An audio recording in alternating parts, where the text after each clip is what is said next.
دیکھیے اب میں ظاہر ہے ایک چینج ہے ان کی پوزیشن میں اور اس کے پیچھے کیا ان کی سوچ ہے وہ تو یہی بتا سکتے ہیں. لیکن بہرحال جو ایک ان کی پوزیشن تھی، جیسے انہوں نے ابھی زین قریشی صاحب نے کہا کہ ہم کسی سے پہلے تو یہی پوزیشن تھی کہ ہم ان جماعتوں میں سے کسی سے بات نہیں کریں گے، اور یہ تو انہوں نے ایک بڑی اچھے الفاظ میں کہا کہ بینیفیشری ہیں. ویسے یہ کہتے تھے چور ڈاکو ہیں ان کی پارٹی، تو ہم ان سے بات نہیں کریں گے.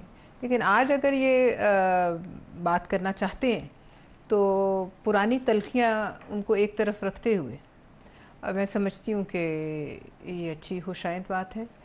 اور اب دیکھنا یہ ہے کہ اس کے پیچھے جو ہے وہ کتنی ریزولو ہے، کیا جو ہے نیت ہے، اور کیا یہ بات چیت جو ہے یہ کوئی بامقصد ہوگی، یا جس دن یہ بات چیت کہیں توڑ چڑھنے لگے تو وہی پرانی جو ہے نئی شرطیں نہ آ جائیں. نئی شرطیں اور پرانی وہ جو ایک کیونکہ مذاکرات کی طریقہ میز پہ ہے. بیٹھنا ہو تو پھر مشروط نہیں آپ بیٹھتے، پھر آپ کھلے دل سے بیٹھتے ہیں، راستہ نکالتے ہیں. اور بالکل یہ ایک تو یہ بات، دوسری بات یہ کہ پھر تلخی میں کمی کرنی پڑتی ہے، اور تلخیاں ان کی ایک جگہ تو ہے نہیں. ان کی تلخی جو بھی 2 دن پہلے ٹویٹ عمران خان صاحب کی آئی تھی، میں نے اس کو پڑھا، بڑی لمبی ٹویٹ تھی وہ.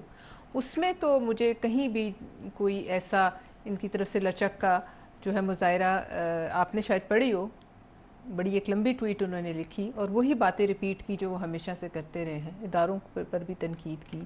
اور ظاہر ہے وہ ساری حمود الرحمن کمیشن رپورٹ اور اس کا ایک بڑا انہوں نے تقابلی جائزہ آج کے حالات سے لیا. تو اس سے مجھے نہیں لگتا، لیکن آپ کی چونکہ آپ ایک کریڈیبل جرنلسٹ ہیں، آپ کی خبر ہے، میں اس کو زین صاحب نے سمجھتا پاس ہوں انہوں بیٹھ نے کے اون کر لی ہے تو تصدیق کر ظاہر ہے لیا. بات ختم ہو گئی.